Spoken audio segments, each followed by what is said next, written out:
আধুনিক যুদ্ধের সংজ্ঞাই যেন আমূল বদলে দিল ইরান ও যুক্তরাষ্ট্রের মধ্যকার সাম্প্রতিক এই সংঘাত। ওয়াশিংটনের অত্যাধুনিক সমরাস্ত্র আর তেহরানের অপ্রথাগত কৌশলের এই লড়াই বিশ্বকে এক নতুন বাস্তবতার মুখোমুখি দাঁড় করিয়ে দিয়েছে। কিন্তু এই রক্তক্ষয়ী সংঘর্ষ থেকে বিশ্বের বড় বড় সামরিক শক্তিগুলো আসলে কি শিখল, আর কেনই বা প্রযুক্তির চরম শিখরে থেকেও যুক্তরাষ্ট্রকে বারবার পিছু হটতে হচ্ছে?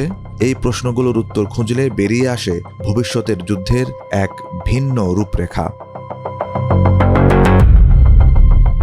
রুশ সংবাদ মাধ্যম আরটির এক বিশ্লেষণধর্মী প্রতিবেদনে উঠে এসেছে, পরাশক্তিগুলোর জন্য সবচেয়ে বড় শিক্ষা হলো কেবল প্রযুক্তির শ্রেষ্ঠত্ব দিয়ে এখন আর যুদ্ধ জেতা সম্ভব নয়। ইরান প্রমাণ করেছে যে সস্তা ড্রোন, ফাইবার অপটিক প্রযুক্তি এবং নিখুঁত জ্যামিং সিস্টেম ব্যবহার করে শত কোটি ডলারের বিমান প্রতিরক্ষা ব্যবস্থাকে অনায়াসেই ফাঁকি দেয়া যায়।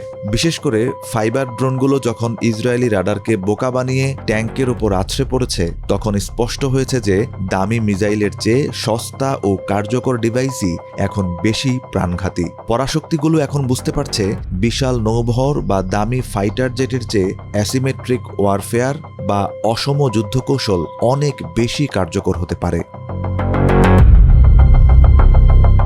দ্বিতীয়ত, বৈশ্বিক অর্থনীতির আন্তনির্ভরশীলতা সরাসরি প্রভাবিত করছে যুদ্ধের ময়দানকে। ইরান যুদ্ধের ফলে হরমুজ প্রণালী বন্ধ হওয়া এবং বিশ্ববাজারে জ্বালানির দাম বেড়ে যাওয়া বুঝিয়ে দিয়েছে কোনো সংঘাতই এখন আর স্থানীয় নয়। ওয়াশিংটন যখন তেহরানকে একঘরে করতে চেয়েছিল, তখন চীন ও রাশিয়ার মতো শক্তিগুলো ইরানের অর্থনীতিকে সচল রেখে প্রমাণ করেছে একক আধিপত্যের দিন শেষ।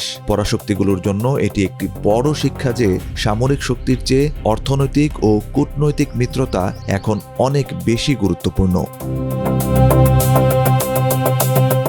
এছাড়া ছায়াযুদ্ধ বা প্রক্সি ওয়ার যে একটি নিয়মিত সেনাবাহিনীকে দীর্ঘ সময় আটকে রাখতে পারে তা আবারও প্রমাণিত হয়েছে। ইরান নিজের ভূখণ্ডে সরাসরি লড়াই করার চেয়ে অঞ্চল জুড়ে ছড়িয়ে থাকা তাদের মিত্রদের মাধ্যমে যুক্তরাষ্ট্রকে ব্যতিব্যস্ত রেখেছে।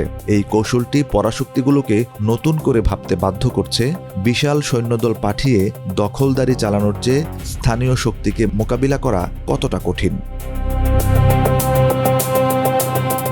ইরান যুদ্ধ শিখিয়েছে কেবল পেশি শক্তি দিয়ে নয়, বরং কৌশল আর বুদ্ধিমত্তার লড়াইয়েই এখন ভাগ্য নির্ধারিত হয়। বড় দেশগুলো এখন তাদের প্রতিরক্ষা বাজেটের বড় অংশ দামি অস্ত্রের বদলে ড্রোন প্রযুক্তি এবং সাইবার সিকিউরিটিতে ব্যয় করার কথা ভাবছে।